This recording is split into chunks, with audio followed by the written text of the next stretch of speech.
Hi everyone, welcome back to my channel.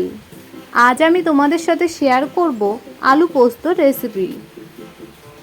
এই recipe আমি তোমাদেরকে খুবই সহজ ও সিম্পলভাবে তৈরি করে দেখাবো।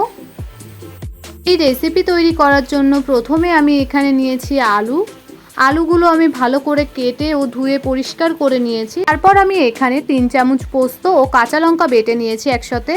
এরপর নিয়েছি তেজপাতা, 5 ফোড়ন ও শুকনো লঙ্কা। আর এরপর আমি কড়াইয়ে দিয়েছি পরিমাণ মতো সর্ষের তেল।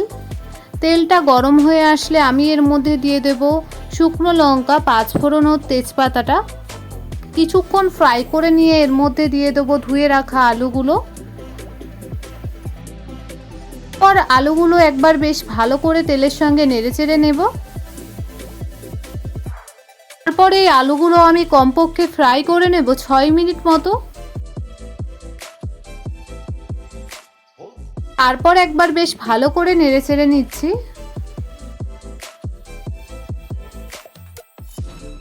এরপর আমি এর মধ্যে অ্যাড করলাম স্বাদ অনুযায়ী লবণ, আর দিয়েছি সামান্য পরিমাণ হলুদ, তোমরা চাইলে নাও দিতে পারো। তারপর সব উপকরণ আবারও একবার বেশ ভালো করে মিক্স করে নিচ্ছি। এরপর আবারও ফ্রাই করে নেব নেড়েচেড়ে কমপক্ষে 2-3 মিনিট মতো। আলুগুলো এখানে আমার প্রপার ফ্রাই হয়ে গেছে। আমি একটি আলু ভেঙে দেখিয়ে দিলাম। তারপর এখানে আমি দিয়ে দেব পরিমাণ মতো জল সিদ্ধ করার জন্য। তারপর সব কিছু নেড়েচেড়ে নিচ্ছি একবার।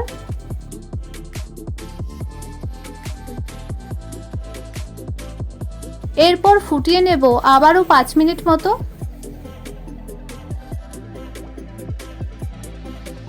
5 মিনিট পর এখানে আমি কয়েকটা আলু ভেঙে নিয়েছি।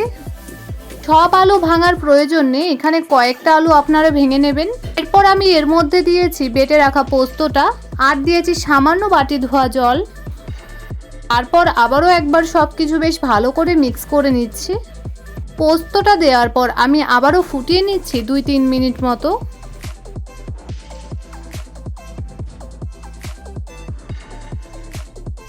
সবশেষে এখানে আমি অ্যাড করেছি 3টে কাঁচা লঙ্কা। এখান থেকে কাঁচা লঙ্কাগুলো আমি চিড়ে দিয়েছি। এরপর আবারও আমি ফুটিয়ে নিচ্ছি 2 মিনিট মতো।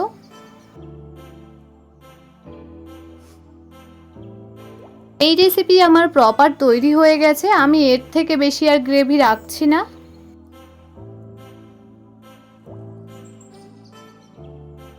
এরপর আমি একটি পাত্রে তুলে নিচ্ছি। তোমরা একবার বাড়িতে এইভাবে তৈরি করে দেখো, আশা করি ভালো লাগবে। কমেন্টে অবশ্যই জানিও ভিডিওটা কেমন লেগেছে। তোমাদের যদি আমার এই আলু পোস্ত রেসিপি ভালো লাগে তবে অবশ্যই লাইক, কমেন্ট, শেয়ার, সাবস্ক্রাইব করবেন।